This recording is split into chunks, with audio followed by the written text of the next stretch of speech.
Bonjour à tous, voilà, je suis Yannick Van Doorn, je suis là dans mon potager, on est autour du 15 mai 2021, je suis à Ranrupt à 550 mètres d'altitude, regardez, je vais vous montrer là, euh, regardez la rhubarbe là qui pousse, elle fait déjà plus de 1 mètre de haut et elle est encore en train de pousser, hein, donc elle va être vraiment exceptionnelle cette année, hein, donc là comme vous voyez, regardez là. Regardez, elle est exceptionnelle, hein. Regardez, là j'ai mis une antenne en plus avec les spirales. Ah, on voit peut-être pas trop bien. Ah si, là vous voyez mieux. Regardez, avec les spirales Fibonacci et la double spirale Higuina. Hein, j'ai aussi quelques pyramides. J'ai aussi l'antenne magnétique avec le fil de fer galvanisé et aussi du basalte naturellement et des Circulakowski. Donc il y a beaucoup de choses et l'influence, comme vous voyez là, de la tour qui est donc de la tour ronde qui est à proximité. Hein. Et donc là maintenant, ce que je veux juste vous montrer, c'est une petite astuce ou voilà une application vraiment très pratique, très simple à faire. C'est l'antenne magnétique. Donc là, vous voyez un petit parterre que j'ai couvert de foin, de paille, de tonte de gazon et là même du compost. Et regardez là comment on peut faire tout simplement. Il n'y a pas forcément besoin de faire une tranchée, de l'enfuir dans le sol. On peut le faire, c'est naturellement plus de travail, hein, mais comme ça c'est fait une fois pour toutes. Mais sinon, ce que vous pouvez faire, si vous voulez une solution temporaire, pouvoir enlever facilement le fil, par exemple, ben, vous pouvez simplement poser le fil sur le broyat. Et par exemple, là, vous voyez, ça c'est une boussole. Je ne sais pas si on voit bien. Et ça, c'est la direction. Donc ça, c'est la direction qu'il faut pour le positionnement de l'aimant. Donc nord-sud, comme ça. Avec l'aimant, avec le nord magnétique là qui pointe vers le nord de la Terre, le nord géographique on va dire, avec le fil qui va vers le nord. Et là ce que j'ai rajouté du basalte, hein, donc que j'ai rajouté tout le long du fil.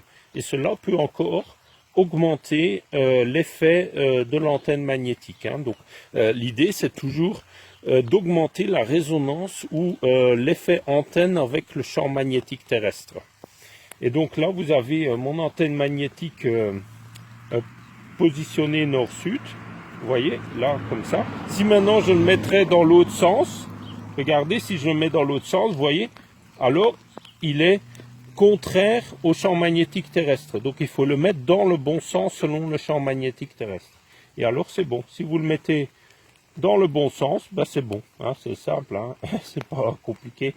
Donc il faut respecter le sens du champ magnétique terrestre. C'est pas plus compliqué que ça. Hein. Donc voilà. Donc c'est une question qui revient souvent, donc je voulais vous la montrer.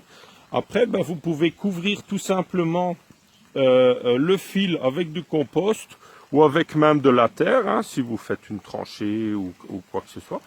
Vous pouvez le couvrir de compost ou de terre et simplement planter dedans. L'effet sera plus grand sur le fil. Au plus on s'éloigne du fil, au moins l'effet sera grand jusqu'à environ 1 mètre. Je considère qu'à 1 mètre, il y a quasiment plus d'effet, hein, très peu. Donc c'est vraiment... J'avais fait un test sur des plants de pommes de terre, il y avait 30% moins de récolte à 1 mètre. Hein, donc, et alors l'idée c'est comme là, vous voyez, donc on peut mettre un fil nord-sud, 50 cm ou 1 mètre plus loin, un deuxième fil. Et comme ça, on peut faire des champs entiers. Il y a des agriculteurs qui ont fait des champs entiers de plusieurs hectares comme ça. C'est assez facile avec une machine. Voilà, voilà. C'est utilisable à petite échelle comme à grande échelle. Et là, les résultats sont quasi garantis. Hein. Il y a quasiment toujours de très bons résultats sur la plupart des cultures. Hein. Donc, parfois, ça peut aller jusqu'à doubler des récoltes. Hein. Parfois moins, parfois plus même. Hein. Donc, on a vraiment de belles surprises avec cette technique. Et d'année après année, ça n'épuise pas le sol, contrairement à ce que certains pourraient croire. qui croient dans des théories scientifiques qui sont assez fausses, on va dire. Hein. Avec l'électroculture, ça défie beaucoup de théories scientifiques sur la fertilisation des sols qui montrent que ça fonctionne encore autrement. Voilà, voilà. Ben, je vous souhaite bonne continuation, bon jardinage et bonne électroculture. Là, je suis sous la pluie. Après, voilà, ça rend heureux. Je préfère honnêtement qu'il pleut de temps en temps que d'avoir affaire à la sécheresse, honnêtement. Hein. Mais cette année, je suis assez content. Il pleut comme ça, des belles petites pluies de temps en temps. Ça pousse bien, tout pousse bien. Voilà, voilà, on verra comment continue la saison. Chaque année est unique et différente. Voilà, au plaisir. Merci, à tout bientôt. Au revoir.